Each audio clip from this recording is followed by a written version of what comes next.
everyone, it's Dennis again. Today we're gonna talk about the steps. I started this out, this is my second shot at this. The first one sounded really tedious and boring, so I didn't want to do that. But I do want to start out with a quick story about somebody. His name was Rodney, and Rodney, he's long since passed, but he used to go to a meeting that I went to in the morning, met every single morning early. And Rodney came from, he was definitely an upper class guy, and he was a professor of classics at Harvard. And so he came into AA, and he was super happy at first. He got sober, he got happy, he was very gregarious, very outgoing guy, which is kind of surprising considering, professor of classics. But anyway,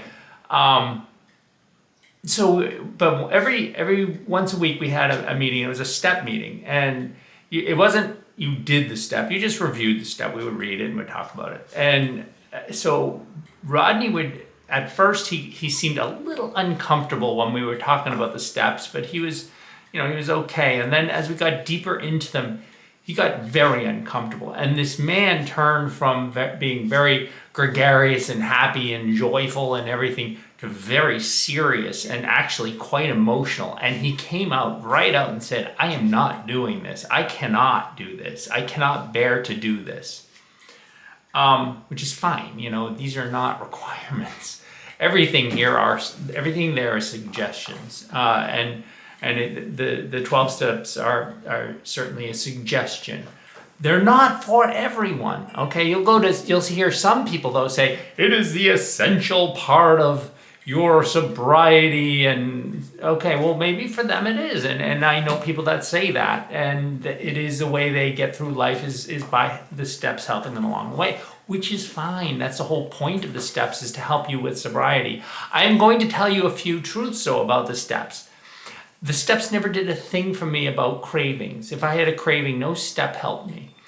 They just didn't. They didn't help me actually get sober.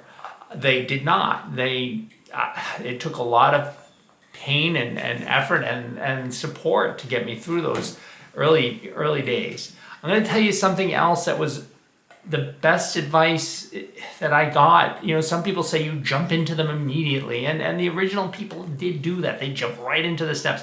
But my sponsor took a slower pace with me, and it wasn't for a good year of sobriety before we really got into the steps, and there's reasons for that.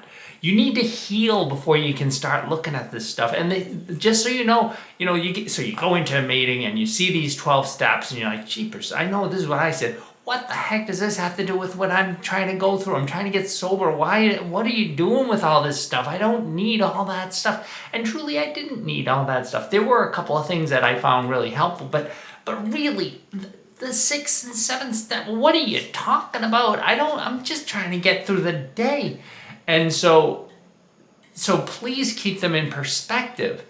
And the other thing about recovery is not all of us are alike, right? There's no cookie cutter that you must do exactly this and you will turn out this way.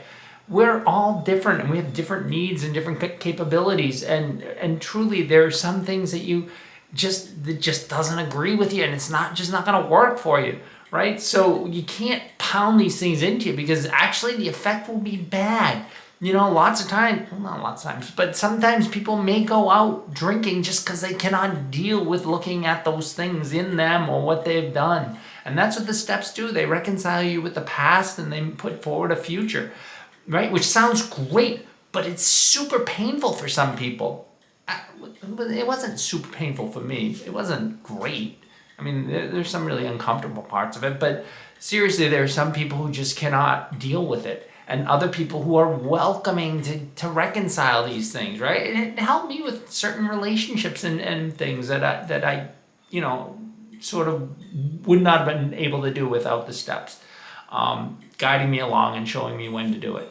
And truly having a good sponsor who knows the steps and knows you will help you along the way, right? And I would also, if you're sort of not thinking about steps and you don't need them and all, fine, because there are certain recoveries that don't have them at all, right? There's tons of recovery that are not 12-step recoveries. But the ones that do, I would suggest, if you are in AA or NA or any of the AA, I would suggest you go to a step meeting at least once a month. Not to do it, just to review it and see what you think about it. And then maybe, like I said, after a year or after 6 months or after where you feel like you got your marbles back, you're starting to think more clearly and you're getting more honest, then maybe you should start thinking about the steps.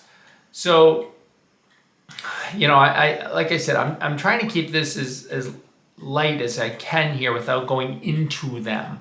But I'm going to just tell you one thing that's important to me about the steps is the second step. The second step to me was the most important step, still is the most important step. Now, what is the second step? The second step is being restored to sanity. Restored to sanity, which means you acknowledge that you were insane, or you definitely weren't okay, right? I mean, I wasn't. My thinking was distorted. I was way out of it, and it was all my secrets that were driving me crazy, and I did it all in silence. I was not thinking clearly. I was not behaving. The amount I was drinking was not sane. So the second step, being restored to sanity, is probably the most important step to me. The first step, of course, you stop drinking and you acknowledge you're an alcoholic, but still the second step, think about it, read it, and it's a small little bite to take if you're going to look towards the future of steps. Thanks, and I hope you have a really good day.